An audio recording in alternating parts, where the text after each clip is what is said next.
Hello, good afternoon, everyone. I hope you all enjoyed your breakout sessions. There were some really good conversations and maybe some collaborations. That's a huge part of this event, is finding your colleagues, your partners, people who can collaborate to achieve the mission of Promise. So as you enjoy your lunch, I would like to talk to you about hope. Specifically, HOPEx. HOPEx is a live annual speaker event held in historic Lynchburg, Virginia, and it's designed to inspire. It's designed to inspire new approaches to bridging the poverty gap and ensuring success and sustainability for the future. So to share their perspectives on the event, we are going to hear from Laura Hamilton, Executive Director, and Leidra McQueen, Deputy Director of Lynchburg Beacon of Hope. Laura has spent decades in public policy, but her strength in recent years has been cultivating the public-private nonprofit partnerships that evolved between the Lynchburg City Schools and Beacon of Hope, and that includes a strategic vision for the very first Promise program in Virginia. She was named as one of the top 20 changemakers in Lynchburg. She received the Vice Mayor's Award for Excellence and one of Lynchburg Business Magazine's top civic leaders. Her deputy, Leidra, is a dedicated education professional with a wealth of experience. She holds a bachelor's degree in sociology from the University of Virginia, and she served as Beacon's Director of College Success and Future Center Director at Heritage High School, her alma mater. Her passion for student success brought her back to Virginia, and with Beacon of Hope, she is driving true community transformation in Lynchburg City. So before we bring Laura and Leidra up to the stage, we're gonna let them scarf down a few bites of lunch, and we're gonna show you a video that will set the stage for the HOPEx discussion to follow.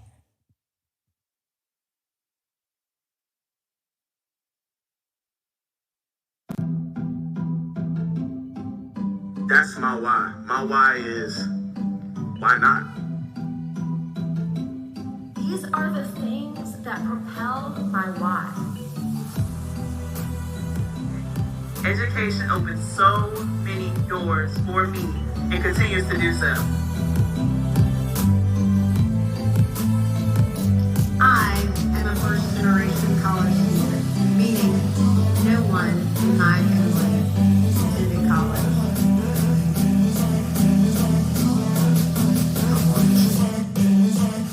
With our collective work and impact, not just in Lynchburg, not just in Toledo, not just in Tennessee, but with our collective impact, we can change the world and say to each other, the children are well.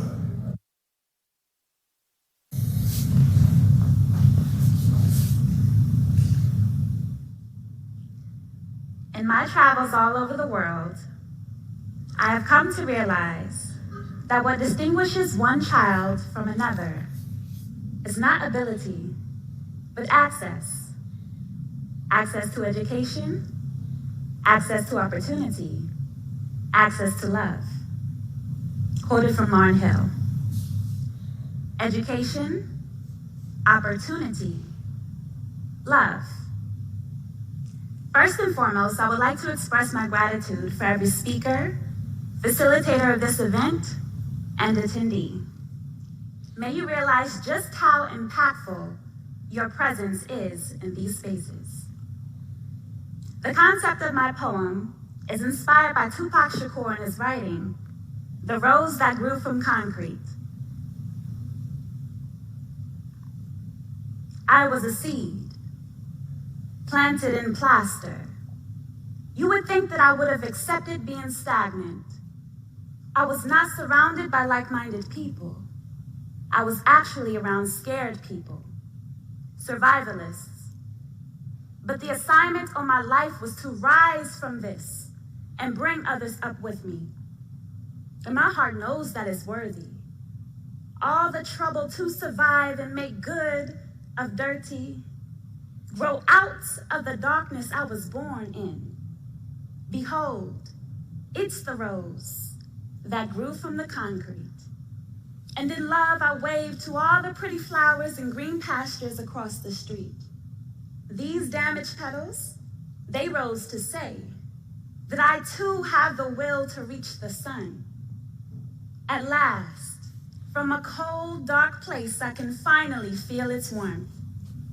Funny it seems, but by keeping its dreams, it learned to breathe fresh air.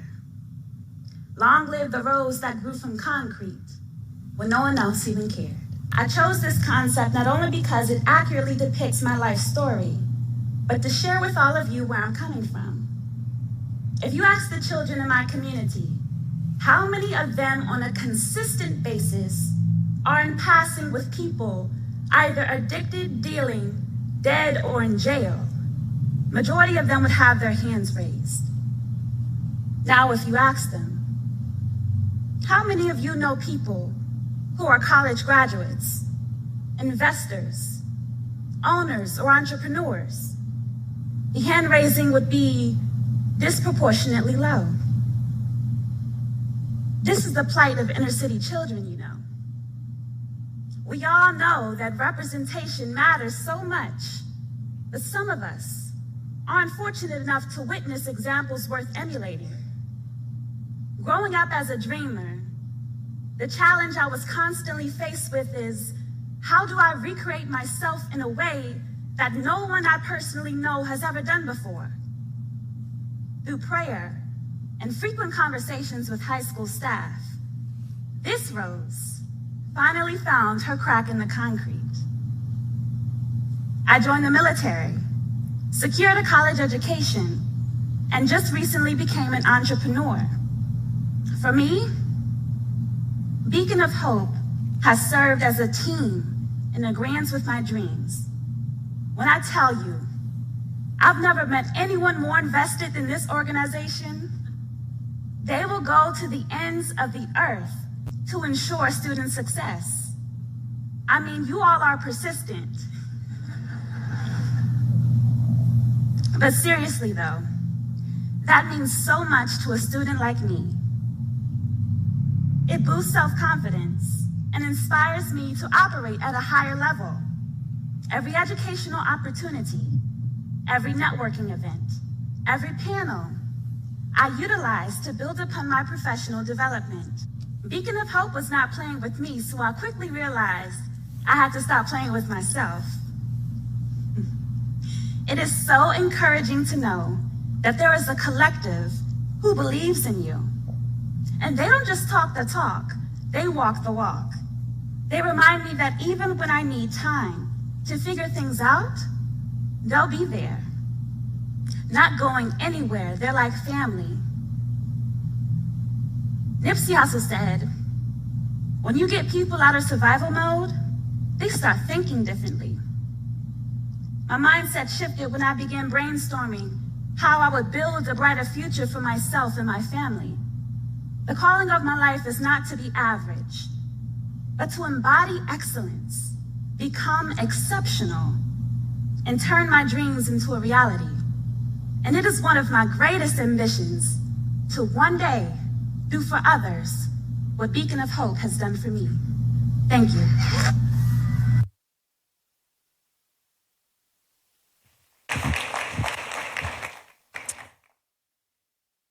Hi, everyone. So what you've seen is a little spackling of an event that we have done for the last 2 years and intend to probably do for the next 200 years to come. Who you just saw was Micaiah McMillan, Heritage High School 2018 grad, National Guardswoman, college student, mother, and now a beacon of hope for our community. As an organization, Beacon of Hope really felt ourselves at a crossroads during the pandemic. We felt this collective and frankly pretty insatiable desire to celebrate even the smallest victories, to lift up our students who continue to persevere, to bring together people around a common responsibility, to agitate some tough conversations outside of our own rooms, and to encourage actions, both big and small. And so HOPEx was born. It began as a tangible way to celebrate Beacon of Hope's decade of providing access, scholarships, and opportunity for thousands of Lynchburg, Virginia students. A way to gather and honor those folks who have been working for change for years and who will continue to work for change for years to come. A way to remind ourselves that access to an education truly has the power to transform a life.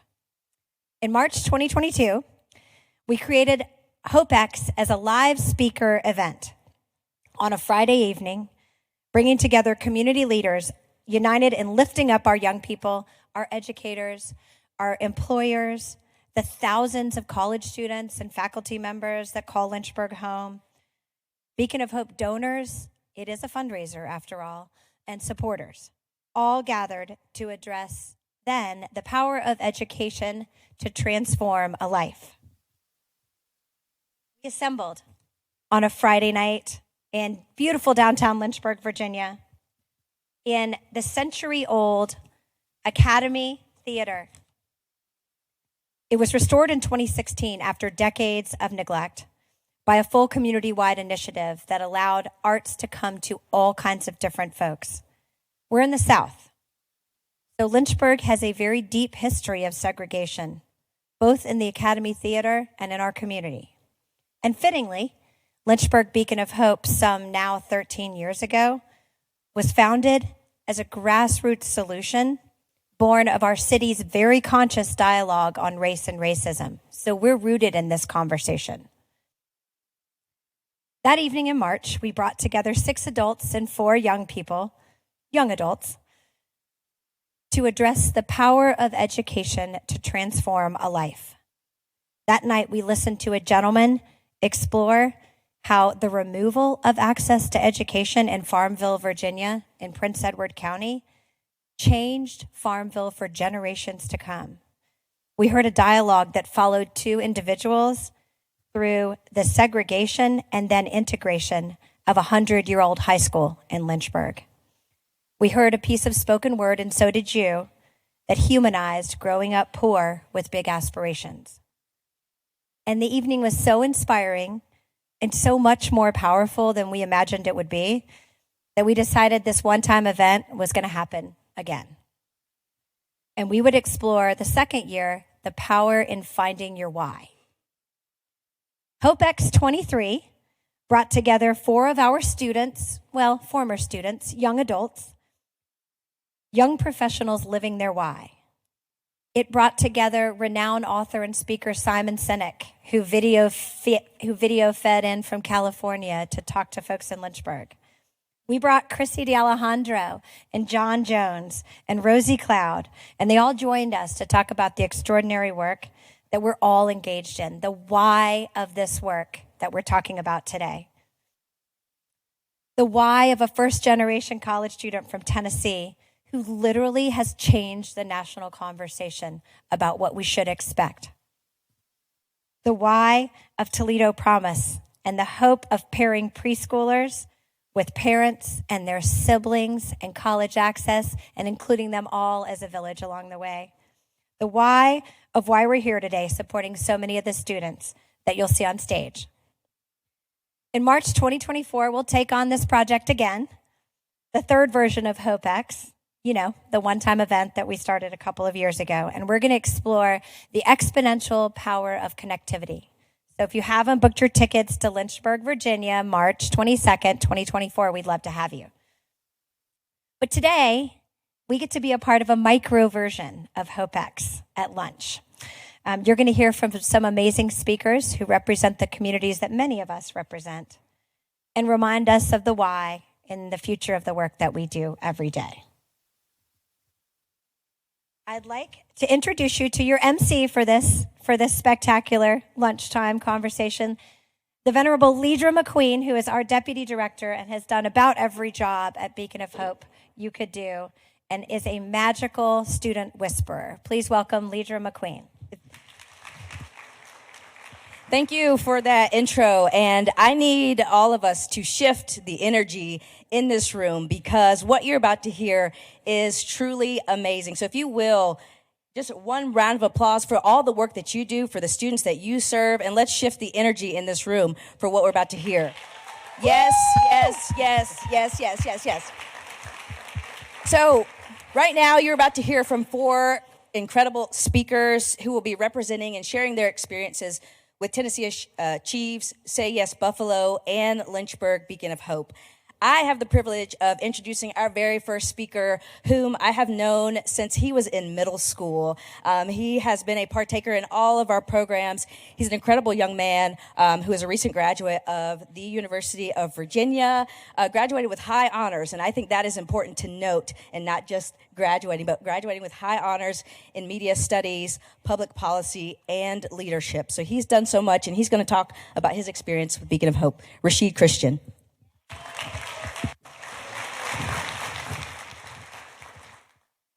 Hi, everyone. I'm Rashid, of course, and I'd like to begin with a quote from Benjamin Franklin. Can y'all hear me? All right. Tell me, and I forget. Teach me, and I may remember. Involve me, and I learn. My journey with Beacon of Hope has been a testament to the profound truth behind these words, and I'm here to share with you today the incredible power and impact of a Future Center. I first came across Beacon in middle school, a time when I was still young, but growing familiar with Ms. McQueen and this organization, which was then in its infancy. Fast forward to high school, where Beacon of Hope opened its very first pilot Future Center. These centers serve as post-secondary access hubs, working tirelessly to empower students in their pursuit of what's next in their lives. Their mission is clear: to increase access, awareness, achievement, and affordability for every student, ensuring that they have the means and support to continue their education or embark on their career journeys. To put myself back into my high school shoes, I scrolled through my camera roll and stumbled across footage from my school's Future Center. Memories me and my friends made here came flooding back instantly, reminding me of the impact this space had on me. Throughout high school, the Future Center was my safe haven, a place I could retreat to whenever I felt overwhelmed. I could vent, study, or even just rest if I needed to. It was understandably difficult for my densely populated school to provide the one-on-one support that a lot of students needed to drive them to success. But Beacon of Hope filled this gap as they provided the extra support I needed, ranging from school supplies to snacks to ACT prep books to even tutoring. Oh, and a lot of pizza. And amidst the chaos of college applications and SAT registrations, the Future Center became a calming presence in my life. The many tasks that I needed to get done to attend college seemed impossible to finish. But once I stepped foot into a dedicated space for all of this, the Future Center, I was provided with the sustenance and encouragement I needed to accomplish my goals. I now realize the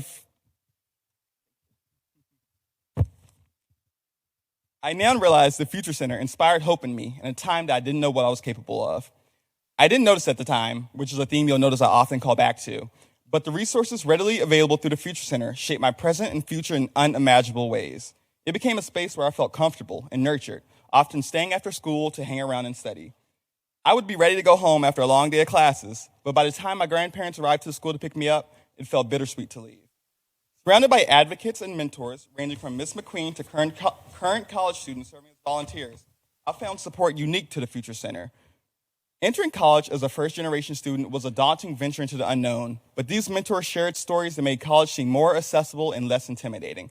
Thanks to their guidance, college evolved from a distant concept that I just saw in movies and TV to a tangible opportunity I could take advantage of.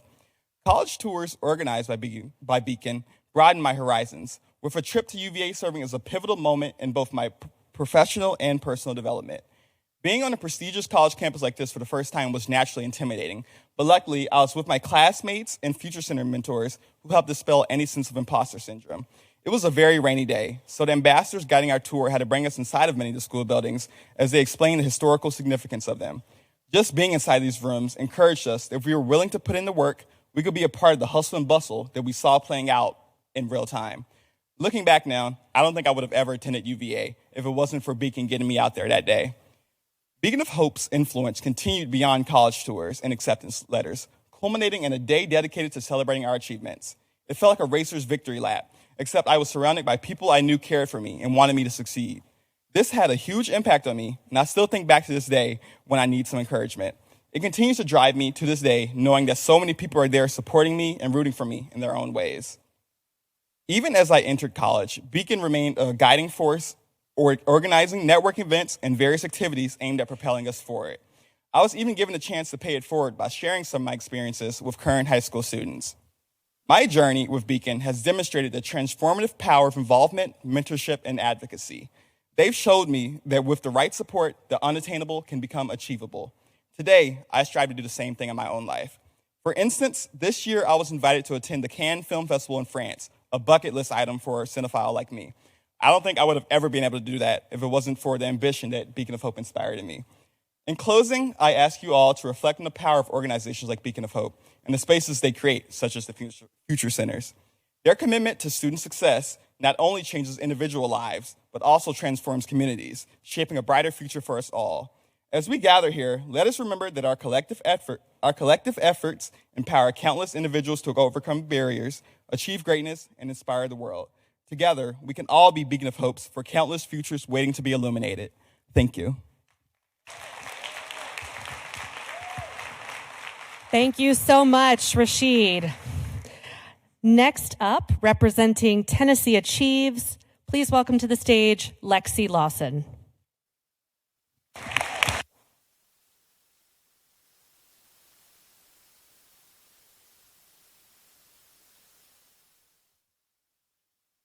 Hi, everyone.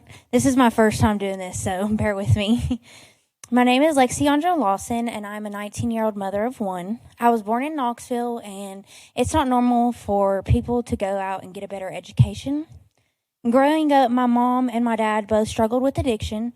My father was actually in and out of prison, so my grandparents ended up having to raise me along with my aunt, which made me want to do better for my son and everyone else. I didn't have a huge advantage. A lot of my family did at least get a high school diploma, but most could not afford or didn't want to get a higher education. But throughout school, I knew I had to graduate high school, but I didn't know what was after that. My high school years were kind of hectic. I started out high school in Knoxville, but started suffering social anxiety and depression, and therefore I was pulled out. Due to being pulled out, I was still trying to receive a diploma on online school. But soon after, I found out I was pregnant with my son, and I knew that I wanted to excel. So I moved in with my mom, who is 7 years clean, by the way, and she helped me get back into school. And I actually moved to Cookeville, Tennessee with her my junior year. During my senior year, I started asking questions about furthering my education because I wanted to be someone for my son. Thankfully, the staff at my high school, I learned about Tennessee Promise and what it could do for me. Tennessee Promise is a scholarship mentor program focused on increasing the number of students who choose a post-secondary institution. And Tennessee Achieves is the mentor program for Tennessee Promise, which helps students navigate through college and ensure that they complete all requirements. Even though I don't live in the same city as my college, my Tennessee Achieves mentors have helped me and made things 100% easier on my college journey. Tennessee Promise and Tennessee Achieves has made it possible for my future goals and my career. I am the first person to choose higher education in my family, and Tennessee Promise have paved the way for me and my success. I have always wanted to help people in any way that I can because I know personally not everything is okay in everyone's lives. With my mindset on improving people's situations and my own and helping people, whether that be emotionally, mentally, or physically, I chose psychology for my major. What I plan to do is continuing my education to achieve a bachelor's degree to become a clinical psychologist. Without Tennessee Promise, I would not be able to obtain my associate's degree to further my plans for a better future. During my senior year, I was accepted as a Tennessee Promise student, and my college journey started there. I would have never thought I would be able or be blessed enough to afford or be able to attend college. Thanks to Tennessee Promise, I have been blessed with a chance at a better education, and while still in my senior year of high school, I took trips around Tennessee to check out some colleges. My first choice was Cumberland University in Lebanon, Tennessee, because it was closer to my location. But I ended up moving to Knoxville suddenly, and I chose Pellissippi State Community College. I chose Pellissippi State because they accept students who can only take online classes, whether that be Zoom or asynchronized, as well as Tennessee Promise, and that helps me balance time for my son and work. Being a Tennessee Promise student, I am lucky enough to attend Pellissippi State online with no cost or fees. Not only are fees and costs covered for me, but I am also able to build a better future and education for me and my son.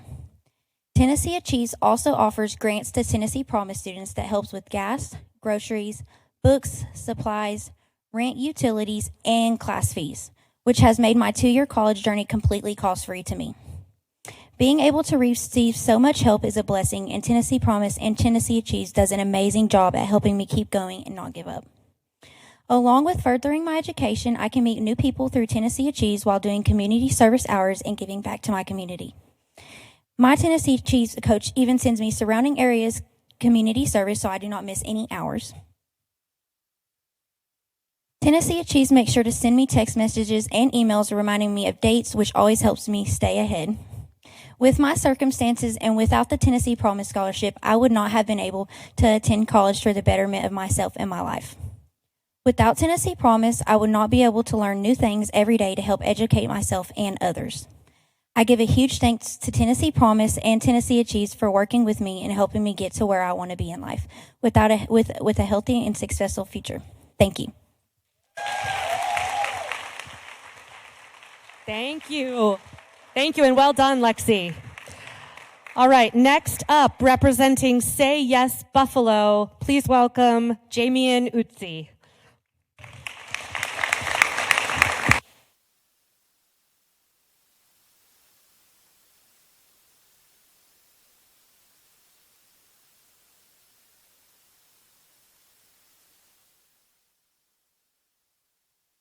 All good? Okay. I guess that must have just been me being nervous. Good afternoon, Knoxville. All right, so I'm from Buffalo, New York. For anyone that does not know, I'm big on energy. I probably heard 4 people, 2 from over here, 1 back there, and 1 over here. So I'm going to try that again. Good afternoon, Knoxville. There we go. Thank you. I first want to say it's an honor and a privilege to be on this stage today, representing Buffalo and Say Yes Buffalo as an organization, but then also to represent myself. My colleague Daphne, she reached out to me last week, said, "Hey, do you want to go to Tennessee next week?" I said, "Why not? I get to travel on work, I get the experience and network." So I took it upon myself for the past 4 or 5 days to think about, okay, how do I want to tell the individuals down in Tennessee about Jamian, the work that's being done in Buffalo, and about the org at Say Yes Buffalo. So I got 3 points that I want you all to take away that go into and serve as the factors into supporting a first-generation college student. First and foremost is a supporting cast. And I mention a supporting cast because Say Yes Buffalo in itself has done a tremendous amount of work in terms of my success, and I wouldn't be here without them. Just thinking back from when COVID first began, being locked down, from society and still having to go to school mentally, but then Say Yes there as well, offering workshops on financial literacy, things of that nature. And I will always have that memory due to the fact that during COVID in 2020, we were all during distressful times, things of that nature. And to know that an organization, I know we all work for the orgs for Career Promise, and we love this work, but it's a difference when you actually can touch a heart of an individual and may not know it. And it's funny, Daphne, because you're a core right now, and I'm gonna do this. Thank you, Johanna and Stephanie. Those are 2 colleagues of mine at Say Yes Buffalo. They actually ran the workshops, and I don't think I ever told them thank you. So I'll take this stage now to say thank you, Stephanie and Johanna, for the work that you guys do, but then also everyone in this room. It's impactful. Continue to do so, because you don't know when that young person needs that phone call, or they may need that virtual workshop, even though you may not want to. There's been times in the work that I do now where I'm like, I got to go to work, but I know it's a young person dependent on me. And the work, and that work ethic there is something that I live on and that I use to thrive throughout my success in the work that I do. I also want to give a shout out to my family as a supporting cast as well. Family and friends is huge for me. Anyone that knows me, I love to sit down, play with my nieces and nephew, watch football, whatever the case may be, take them to Harlem Globetrotter games, things of that nature. Just spend time with family, because at the end of the day, those are the people that are rooting for you. Whether you mess up or you're the president of the U.S., they're going to be rooting for you. And I always want to give back to them, because without them, I wouldn't be here. I always like to share this interesting point as well, because I realize that, especially as young people that are successful, we have the notions, the bias, the judgment, what have you.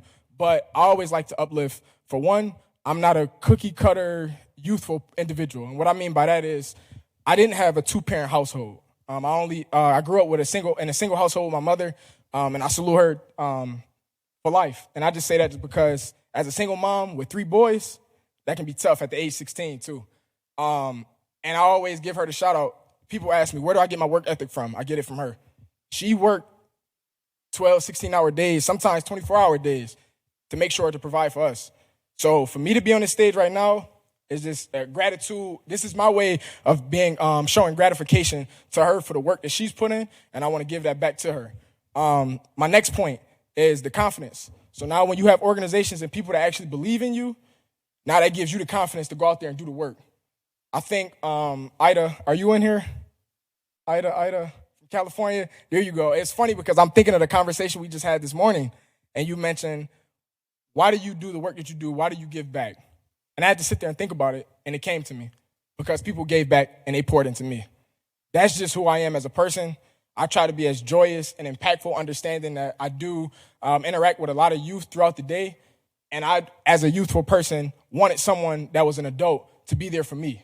So I want to be able to serve as a big brother, as a mentor, as a coach, as a teacher, you name it, to those young people that look up to me, because I think we've said it a few times throughout this conference now, that boys and black men of color, they need the support. And they say you only can see as far as you go, but if there is no individuals that look like me or myself, then how can I serve and support those young men as well? So I try to use these opportunities for work, leadership opportunities, wherever the case may be, to bring my authentic self, my genuine self, and just to show love. And last but not least, I always want to end on the note of diligence. I believe I am a very, very hardworking individual, and it came about because of the supporting cast that I had in my corner, the confidence that they instilled in me, but then also the situation that I had. It was normal for me as a young black man to not have my father in my life. And that was just what it was. And I appreciate my mom for doing that, because I know I hear a lot of stories with young men that don't have their fathers in their lives and they have a lot of built up anger, things of that nature. Just to give you guys a bit of context, I'm a huge sport fanatic. Go Bills. I have to shout that out. But I say that because sports, I use that as an outlet as well. I worked hard in sports, things of that nature. And I transferred those skills that I learned in sports into the work that I do now. And it's just crazy just sitting up here thinking about it, because the hard work that I put in within this organization, these are the opportunities that they give back. Not only the pay, not only the benefits, things of that nature, but they give me an opportunity, a platform to tell my story, the true, genuine, authentic Jamian, and not just if you go on a website and look up my bio, because I want to make sure I touch and reach everyone in here for who I am, and not just a LinkedIn profile, things of that nature. I want to give you the real, the authentic me, because I feel as I serve as my best self when I am being myself and not putting on a facade due to the fact that I am at a convention. And with that being said, I want to end on this quote. You are great. Don't allow anyone or anything to tell you otherwise. And that is quoted by me personally, Jamie and Uzi. And I end on that note due to the fact that that's a positive affirmation that I tell myself every morning through the trials and tribulations, as a young person, as a black man, whatever the case may be. But I always tell myself that because, you know, when you're down, you only can pick yourself back up. I know you guys are familiar with the phrase of you can lead a horse to the water, but you can't make it drink. And you have to tell yourself that you're great to be able to believe in that. Because if you don't believe in that you're great, how can someone that's going to support you on that path get you there? So I leave you on that note. Thank you, Knoxville, and it's a pleasure to be here. Thank you, Jamian. Next up, representing Tennessee Achieves, Ben Sterling. Well, boy, it's something to follow that. Good grief. Amazing job, Jamian. You got me fired up, want to be great, right?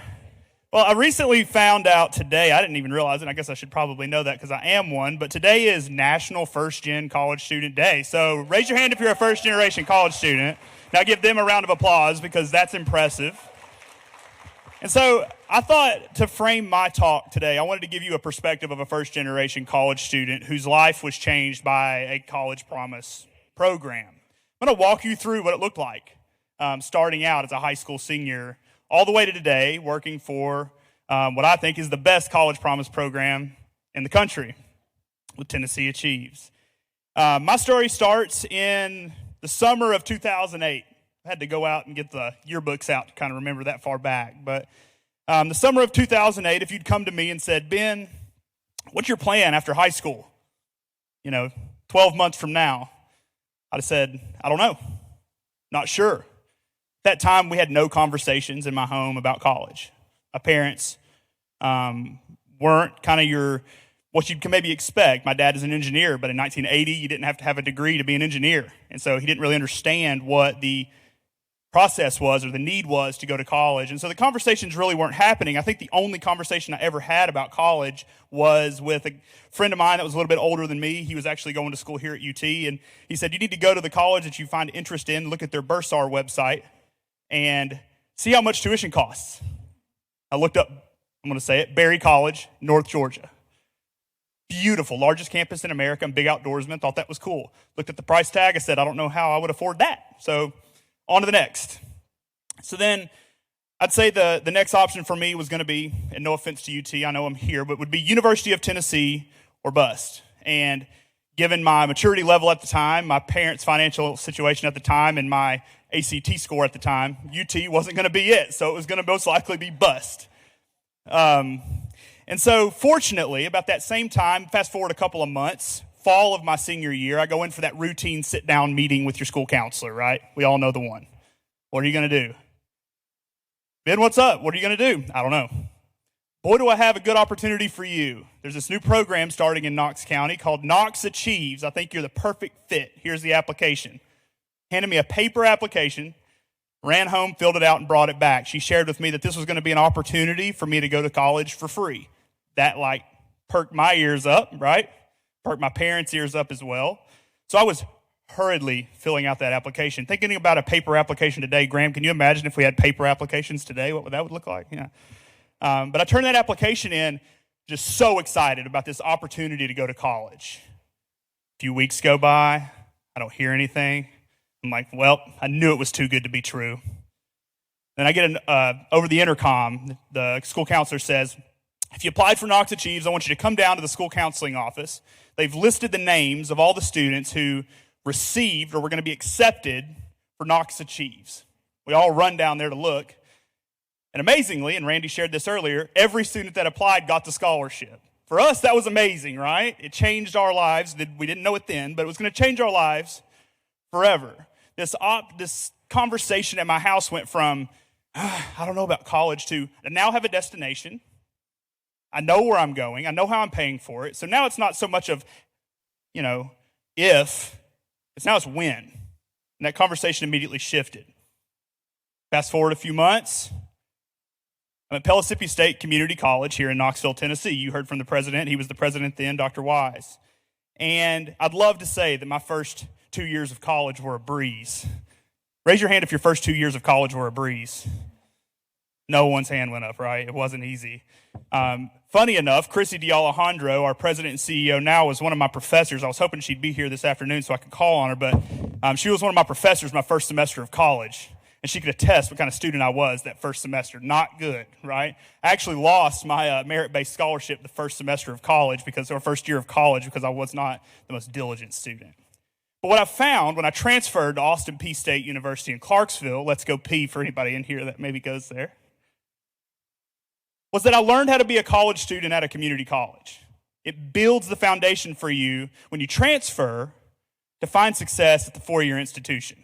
I got to Austin Peay. I didn't have to worry about how to study. I'd failed already. I figured out how to fail, and I figured out how to find success. So when I got there, and if any of you were transfer students, you probably found this too, I was able to dig in, right? Student organizations. I got a job in the student affairs office. I was involved in fraternity life. I got in student government. I was doing all of these things that had I been a freshman there and tried to do all those things, I really probably would have struggled, right? Again, I was not the most mature kid when I graduated from high school. But by the time I got to a four-year college, after my community college experience, I was prepared to garner all that experience that then led to where I am today, right? There was this serendipitous event that happened very quickly after I graduated from college in December of 2013, I guess it was. And this thing that you guys have talked about a little bit today, Tennessee Promise, was making its way through Tennessee's General Assembly as a piece of policy. And they were debating on whether or not it was a good idea. Raise your hand if Tennessee Promise is a good idea. Yeah, they should have let you guys vote because there would have been no debate. But I went down to Nashville, and I wrote a note on my phone to remember to say this because when I first went to Nashville, the first time I'd ever gone to the state capitol, I was going to testify about my experience with Tennessee Promise, and I had a truck that was a stick shift, long bed GMC that barely ran. It was a 91. I remember getting into that Nashville traffic, and that was the first time I'd ever done that in that truck. And then I got lost trying to get to the Capitol. And fortunately, we walked through they have like an open area out in front of the state capitol in Nashville. And Graham found me. I was like just sort of like a lost kid just walking around down there. And Graham found me and led me in. And I got to testify on behalf of this amazing scholarship opportunity that today is what I think is the best free college program that you could possibly dream up, because it not only provides opportunities for students to go to college for free, but it does the thing that it did for me when I was in community college, and it builds an accountability network around every student that uses the scholarship. Tennessee Achieves wraps its arms around every student, and makes sure that if they fall down, there's a mentor or a coach or a Tennessee Achieves staff person or an enabled counselor to pick them up and push them on and get them to graduate. So what I'm telling you tonight and today is that if you're working on this kind of work now, keep going. I talked to somebody earlier who's in the infant stages of the things that we're doing so many years later. Just keep trying. Try a little bit and keep what works. It's philosophy at Tennessee Achieves. Take that philosophy back with you, because I promise you, the journey is worth it when you see students like all of these that have found success because of a Promise program. It will change lives. Thank you.